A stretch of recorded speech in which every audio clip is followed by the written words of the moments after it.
जय हिंद फ्रेंड्स। जैसे ही ये 3 स्टेट राजस्थान, छत्तीसगढ़ और एमपी के रिजल्ट आए, इसके बाद से नॉर्थ और साउथ की जो कंट्रोवर्सी है वो फिर से रिस्टार्ट हो गई है। ऑलमोस्ट सारी पॉलिटिकल पार्टीज, स्पेशली साउथ की पॉलिटिकल पार्टीज जो अपोजिशन होल्ड कर रही हैं मेनली, वो इस कंट्रोवर्सी को और रेज कर रही हैं। तो आज हम यही देखेंगे कि नॉर्थ साउथ का जो कॉन्सेप्ट है और ये जो कंट्रोवर्सी है, इसके क्या मायने हैं, क्या क्या डायमेंशंस इसमें आते हैं, यूपीएससी के अकॉर्डिंग ये कितनी इंपॉर्टेंट है और क्या इसका वे फॉरवर्ड दिया जा सकता है या सोचा जा सकता है। नॉर्थ साउथ की कंट्रोवर्सी आज से नहीं है, ये बहुत पुरानी है। और सबसे पहले इसको कल्चरल डिबेट में लाया गया कि द्रविडियन एंड आर्यन के कॉन्सेप्ट में ये बात आती है। ये कल्चरल डिबेट आगे बढ़ती है, उसके बाद एथनिक कंसर्न्स में ये बातें आएंगी, फिर लैंग्वेज कंसर्न्स में ये बातें आती हैं, यहाँ तक बात आई, फिर उसको फिजियोग्राफिक कंसर्न्स में ये बातें आ जाएंगी। लेकिन ओवरऑल हम एक कंट्री हैं, ये बातें चलती रही कि नॉर्थ में द्रविडियन लोग रहते हैं, यहाँ आर्यन लोग रहते हैं, हमारी तमिल लैंग्वेज है, इनकी हिंदी लैंग्वेज है, तो हमारे कल्चर्स जो है वो काफ़ी हद तक एक दूसरे से अब अलग अलग हैं। तो वो ज्योग्राफी के अकॉर्डिंग भी कल्चर का इम्पैक्ट आता है, हिस्ट्री के अंदर भी वो इम्पैक्ट देखने को मिलता है, हिस्ट्री की वजह से भी उसमें चेंजेस होते हैं। तो ये सारी बातें ये रिलेट होती हैं। अभी का जो कंसर्न है वो क्या है? अभी जो बात कही गई वो ये कहा गया कि जो पर्टिकुलर इस समय मेनली जो इंडिया के अंदर लोकसभा की रूलिंग पार्टी है, मीन्स बीजेपी है, वो साउथ के लिए ठीक नहीं है, ऐसी बात कही जा रही है। तो मीन्स नॉर्थ के लोग आके साउथ को होल्ड ना कर पाए, साउथ में अपनी ही पार्टी जो चल रही है वही रहे, ऐसी कुछ उनकी थॉट है, ऐसी बातें कही गई है। खैर ये पॉलिटिकल इशू है, हमें पॉलिटिकल टॉपिक को केवल जानने के लिए समझना है, हमें यूपीएससी में पॉलिटिकल बातों को नहीं रखना। अब हम बात करते हैं फैक्ट एंड फिगर और अलग अलग डायमेंशंस को देखते हुए। अगर हम डेमोग्राफी के बारे में बात करें तो नॉर्थ साउथ की जो डिबेट है वो दिखती है। नॉर्थ और साउथ की डेमोग्राफी के बारे में बात करें तो डेमोग्राफी वाइज देखें तो साउथ की जो पॉपुलेशन है वो कंपैरेटिवली कम है नॉर्थ के।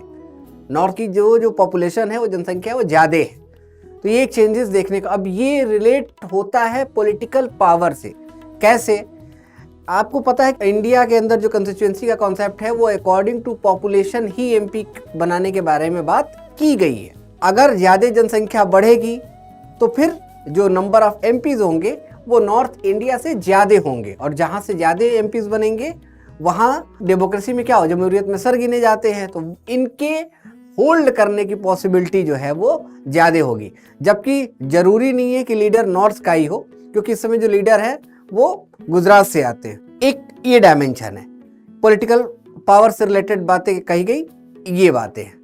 दूसरी बात, रेवेन्यू से रिलेटेड बातें कही गई हैं कि रेवेन्यू जो जीडीपी के अंदर कंट्रीब्यूशन है साउथ का, वो कंपैरेटिवली ज़्यादा है नॉर्थ से।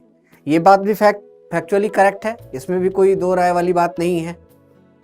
लेकिन नॉर्थ की मैन पावर का काफ़ी हद तक यूज़ करता है साउथ, ये भी जग जाहिर बातें हैं, उनको भी नीड है जीडीपी कंट्रीब्यूशंस में। फिर नॉर्थ साउथ का जो एक बैलेंस आपको यहाँ समझ में आएगा कि कोऑपरेशन आपको दिखेगा, लेकिन मैन पावर ज़्यादा कहाँ है, नॉर्थ में है। अब हम बात करें कि एजुकेशन की, तो नॉर्थ के अंदर जो एजुकेशन का लेवल है वो कंपैरेटिवली लेस है साउथ से। साउथ का जो एजुकेशन है वो बेहतर है। केरला में आप देखें लिटरेसी रेट काफ़ी बेहतर आपको देखने को मिलेगा, सेक्स रेशियो जो आपको देखने को मिलेगा वो साउथ का बेहतर आपको देखने को मिलेगा। ये डिफरेंसेस हैं।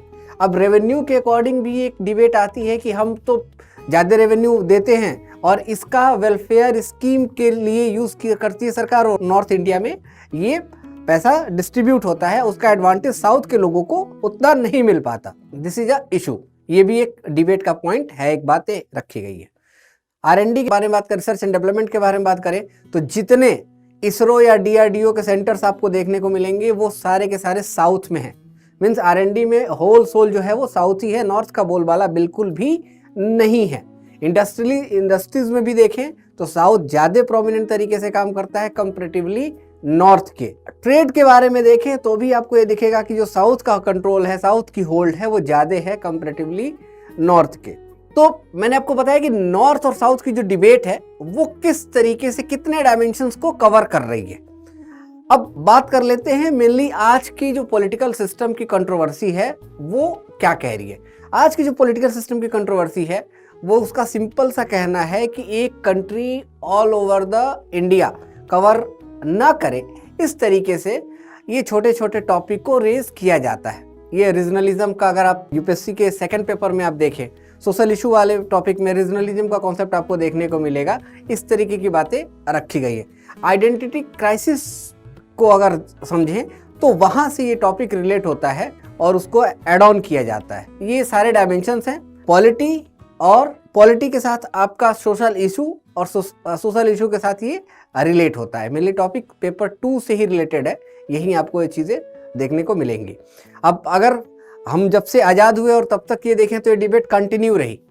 इवन दो स्टार्टिंग में भी जब इंडिया के अंदर पहली गवर्नमेंट बनाने के बारे में बात की गई तो ये डिबेट थी कि एक पीएम जो हो वो अगर वो नॉर्थ इंडिया से हो तो जो प्रेसिडेंट हो वो साउथ इंडिया से हो, ऐसी भी बातें रखी गई थी। तो एक बैलेंस बनाने के बारे में बात कही जाती है और ये डिबेट काफ़ी पुरानी है। Political party time to time इस तरह की डिबेट्स को मेन स्ट्रीम में लेके आती है। तो thank you so much, God bless you all.